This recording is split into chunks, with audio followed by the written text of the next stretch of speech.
Tokyo, de quoi ça parle? On sait pas trop. Par contre, leurs bars, j'ai envie de les demander en mariage.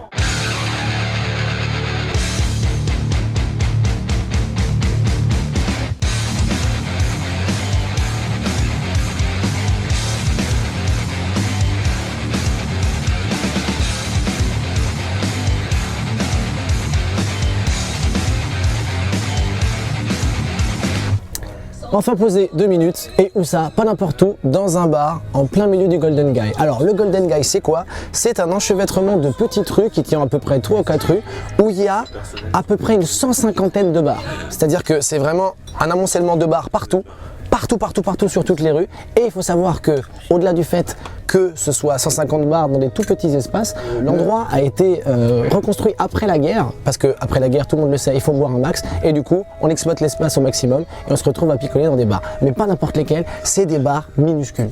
C'est vraiment ce qui est impressionnant dans le Golden Guy, tous les bars sont tout petits, et c'est un des plus grands. Pour vous donner un ordre d'idée, voilà, on est à peu près dans un bar qui a la taille du petit bidule jaune dans les Kinder Surprise. Et il faut savoir que pour rentrer ici, c'est très particulier, n'importe qui ne peut pas se poser ici, il faut être introduit soit par le patron, soit par des connaissances ou des clients réguliers. Et donc là, le patron est la personne juste derrière qui a énormément de style dans tout ce qui est carreaux et lunettes classe et qui nous a permis de pouvoir filmer ici. Et il faut savoir que justement, ce patron de bar est fan du manga Ashita no Joe. On peut le voir ici, il y a des dessins qui ont été amenés par des fans et au fur et à mesure, il y a eu une espèce de délire autour, il s'est dit bon, on en a même 2, on en a même 3, et ben j'ai qu'à faire la déco à peu près à cette thématique-là. Parce que tous les bars justement dans le Golden Guy ont des thématiques particulières. Ça peut être des bars métal, des bars horreur, des bars rétro. Donc ici, la thématique c'est Ashita no Joe. Voilà, le Golden Guy c'est un truc à visiter, voir ces tout petits endroits hyper exploités au niveau de la déco et dans un tout petit périmètre, c'est vraiment très impressionnant. Par exemple, on se rend compte qu'ici, il y a les VHS de tous les films 2 de l'univers. Ici, Gremlins 2. Là, Le Parrain 2. Là, Retour vers le futur 2. L'Arme fatale 2. Chirurgie et Tracy les Gosses 2. Apocalypse Now 2. La suite qui sort dans 2 mois et l'extraordinaire. Star Wars 2. La nouvelle trilogie qui sort en 2016, réalisée par Rian Johnson. Il a dit « Je montrerai à personne, sauf si je fais une VHS pour un bar dans le Golden Guy. » Elle est là. Et l'endroit est tellement petit, vu que c'est très exigu, au bout d'un moment on ne peut plus trop bouger. Les membres sont ankylosés et en fait tout le monde est bloqué. Tout le monde est bloqué depuis beaucoup de temps. Donc là on se rend compte qu'ils essayent de faire bonne âme avec l'ennui.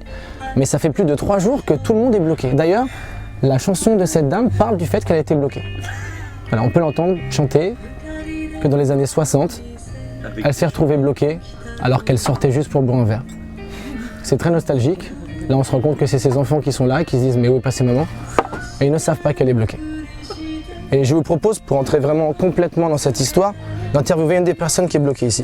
Donc tout le monde est bloqué ici depuis pas mal de temps j'imagine. Ça fait 3 ans. Qu'est-ce que vous faisiez juste avant d'être bloqué dans ce bar? Moi je faisais de la poterie essentiellement, j'apprenais la poterie parce que mon but c'était de faire les plus belles poteries du monde. Oui. J'arrive de temps en temps à en faire avec un petit peu de chips que je mâchouille, ça fait un petit peu comme une sorte de pâte, j'arrive à faire de toutes petites mini poteries. Mais c'est pas comme de l'argile. C'est pas comme de l'argile. Ouais, je comprends. On n'arrive pas à retrouver la matière.